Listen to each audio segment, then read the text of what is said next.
Hey guys, what is up? It is the Fast Break Report here, bringing you guys another vlog. So, I want to make a kind of a feisty topic for this video. More of a discussion, more than me making statements. I want to talk about this because I feel like it's kind of a taboo thing with the NBA. Like, nobody talks about it. You're not supposed to talk about it, but we're going to talk about it.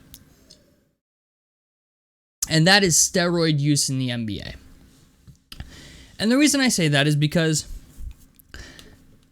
we've seen certain guys get popped for performance-enhancing drugs. John Collins and DeAndre Ayton actually were two guys who got popped for performance-enhancing drugs. Both served 20-game suspensions, I think 25 games, for just basically taking something I guess they weren't supposed to. Specifically, I think it was with DeAndre Ayton. People were saying that, like, with DeAndre Ayton specifically, the thing that he got popped for was something that you actually use to hide performance-enhancing drugs. So, you know, that's kind of a concern there. You know what I'm saying? John Collins, another guy who was playing for a big contract in Atlanta with Trae Young there and DeAndre Hunter, he wanted to get paid. Well, he got paid. But also, like, you know, in the years leading up to that, the year before that, you know, it's like, makes sense to use performance-enhancing drugs to maybe be a better player and get that big $100 million payout. There's a couple guys I look back on in NBA history that I'm like, yeah, I could see them doing it. Or, you know, like for example, guys like Blake Griffin. Blake Griffin's one of the guys that immediately comes to my mind as a guy that I'm like, yeah, like I could see him doing performance-enhancing drugs. Because I think, didn't Blake Griffin have like 2 microfracture surgeries? Even guys like Amare Stoudemire, you know, like Amare Stoudemire is a guy that was just never the same after having, you know, any lower body injury, man. I'm just like, whether it's with the knees, with the feet. If you're a basketball player, performance-enhancing drugs are more so for recovery than they are actually being or continuing to be a very good player. They're still capable of that because they do make, like, you know, performance-enhancing drugs that you can take that are like just injections into your blood that or like blood enhancements that might make you, you know, increase your endurance or your stamina to continue going. I look at guys like, for example, like LeBron James. LeBron James, I don't want to say LeBron James is doing steroids because I don't think that, but I look at a guy like LeBron James, I'm like, okay, well, what are his incentives? He doesn't really have any. Like, he's a billionaire. You know, he's the second greatest player of all time on most people's list, even number 1, depending on what era you grew up in, okay? But I look at a guy like LeBron James, I'm like, you know, like he's putting up better stats at 37 and 38 than he did when he was in his early 30s. You know what I'm saying? And that's not to insinuate that LeBron James is doing steroids, because LeBron is a guy that I don't think needs it. Like, even if he were to retire today, like, he would go out as number in the top 2 in everybody who's not super ignorant's list of greatest players of all time. But I look at it and I go, well, LeBron pretty much has everything, but basketball is coming to an end. You know what I'm saying? Regardless of if you want to admit that or not, LeBron's got, I think, maybe 2 or 3 good years left before I think he really falls off a cliff.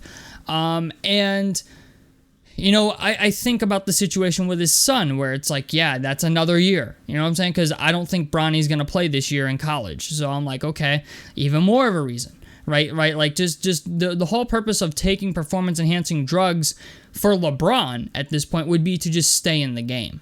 And LeBron's a great guy that could get away with it, mostly because he's been performing at a high level for over 20 fucking years. I mean, like, this man has not lost a step ever, it seems, which is a reason that it's such a red flag to me, because I'm like, usually in the NBA, you'll see it where guys fall off a cliff, and with LeBron James, it's to a point where it's like, it's unhuman-like, you know, and I just, like I said, I'm not trying to insinuate that LeBron James is doing steroids, but like, I look at his career and I'm like, bro, like, this is fucking wild. Like, he is almost 40 and still putting up 28, 30 a game. Like, you know, and to be fair, even that's with a grain of salt because he's playing less games now than he did when he was in Cleveland the second time around, obviously. But I look at things like that and I go, huh, you know? And it's just the idea that we look at guys like, for example, like Lance Armstrong, right? Considered the greatest cyclist to ever live.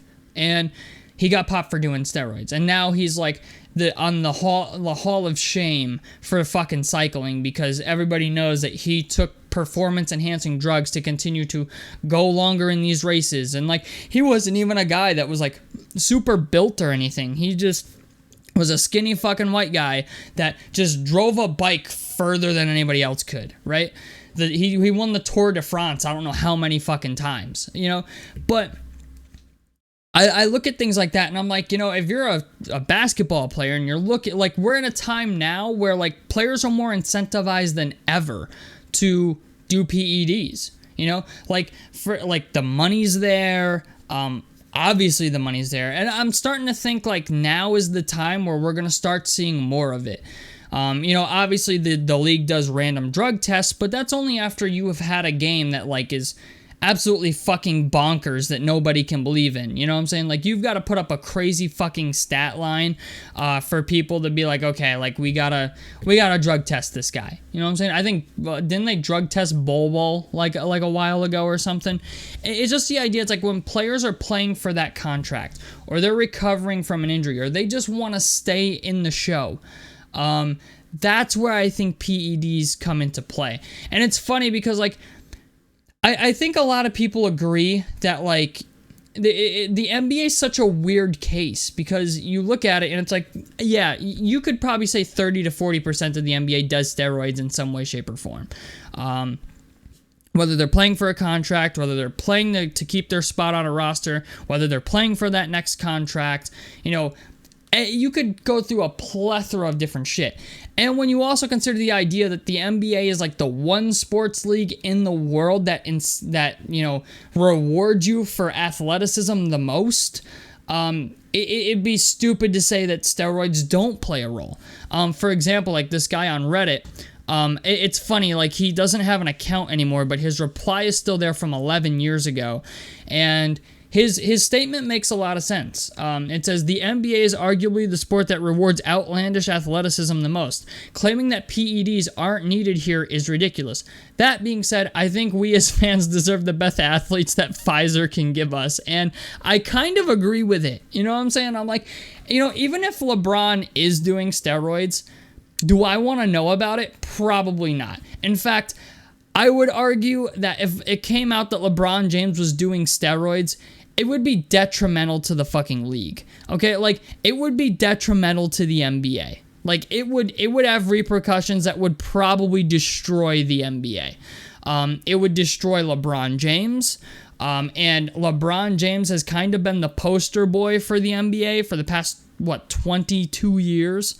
So like that for me also is a thing where I'm like, if this happened, like let's say LeBron James for whatever reason tested positive for steroids, it would ruin the NBA. Like, I really think it would ruin the NBA. Because then they're going to look at players like Giannis, right? They're going to look at any player that's, like, built or has been going crazy or whatever recently. Like, I just feel like if the NBA ever had a PED scandal, it would probably ruin the fucking league. Especially if it was LeBron James, right? So, like, I don't mean to sound like a conspiracy theorist, but it's just the idea. It's like I think about this all the time. Because LeBron has become a player that I've enjoyed watching, right? And I just think to myself, like, would I think any differently of LeBron if he did get popped for steroids? Like that's I guess the question of the video. It's like if LeBron James got popped for steroids, right? Would you think any differently of LeBron, or would you not care because it's the NBA? Like, and there's not even, like, what's crazy about the NBA is there's not even a performance incentive for PEDs, really. You know, like, it's not a sport that you need PEDs to shoot a fucking basketball in, you know, but to go longer and faster, you know, than any other player, there's incentive there. You know what I'm saying? Or maybe to play longer than somebody else, or recover from an injury, or any of that shit. I think that's the incentive, because that's what PEDs are most used for.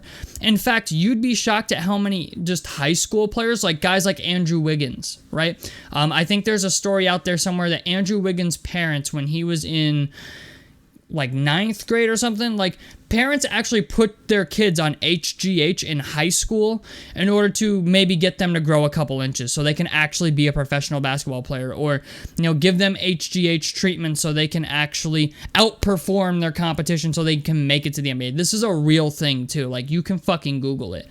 And I just think to myself, man, like, while I understand the NBA is a very weird case for steroids, because in some aspects it's not needed, but steroids are always beneficial to somebody, right? And I just think to myself, like, two guys that immediately come to my mind are like Blake Griffin and Dwight Howard. Like, they're two guys that to me are guys that were like they kept swapping teams. Like, Dwight Howard's played for a lot of fucking teams. Blake Griffin seemed like a guy who was looking to cling on to whatever athleticism he had left, and then he became like kind of a jump shooter with Detroit. Even Tracy McGrady years ago admitted to considering steroids when he had an injury to recover, to get back to being an all-star, all-NBA level player. And I just think to myself, man, with the way the league is now, with the amount of money that is in the league, and, you know, you see the contract, somebody like Jaylen Brown just got $304 million, and I think to myself, bro, there's got to be, if not amongst star players, there's got to be at least a fucking shit ton of shitty level guys, at least 80 to 100 guys in the league that are fucking ass, that are doing some type of performance-enhancing drugs, hoping they get that next contract. I would guarantee it, that there's guys that are just, like, they're so shit that the NBA doesn't even test them.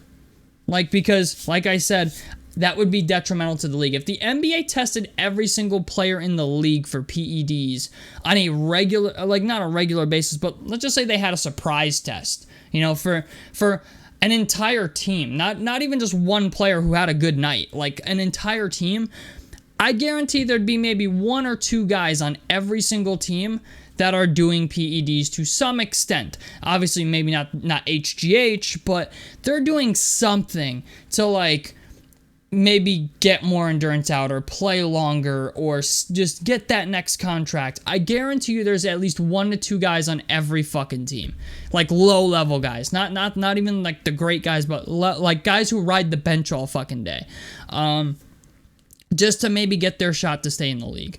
So, you know, I don't know. It's just an interesting topic of conversation I thought I'd bring up. So, because I think this is like an interesting conversation, considering just steroids in the NBA is like a taboo topic. Nobody talks about it. The people that do talk about it seem to get chastised for it. And I'm just like, you know, I think it's a question we need to start asking ourselves, because with the amount of money that's going around in the NBA right now, I think you're going to see more of it. I think you're going to see more of it than you actually expect, because you see guys like James Harden right now, right? Like, to be fair, James Harden is not what he used to be. James Harden thinks he's still worth 200 bills, okay? Prime candidate for steroids. Okay, like, you know, I'm going to drop weight this off season. I'm going to get more fit. Or you know, like, you're gonna do that, or you're just gonna take fucking steroids. You know what I'm saying? Like you gotta watch these cases. These are the guys, the James Hardens of the world, the guys who think they're worth more money than they actually fucking are, and who aren't performing at their peak levels. Those are the guys. Those are the guys that do steroids. And when you consider the idea that James Harden is not wanted by most teams in the NBA right now, mostly because of his contract and mostly because of his fucking attitude, I'm sure, honestly, his performance is not so much of the issue. But if James Harden, on the other hand, was still producing at 2017, 2018 levels, you could argue he'd be worth $300 million, $200 million. And he turned down the contract in Brooklyn for $200 million, and that's money he will never recoup, which he clearly cares about money. So, I don't know, man. We'll have to wait and see. But I'm just saying, like, right now, James Harden's looking like a prime candidate. So, I don't know. Tell me what you guys think about this down below in the comment section below. I'd love to hear your guys' opinions on this. A like helps me out. Subscribe if you guys want to see more on the Fast Break Report. And out of this motherfucker. Peace, guys.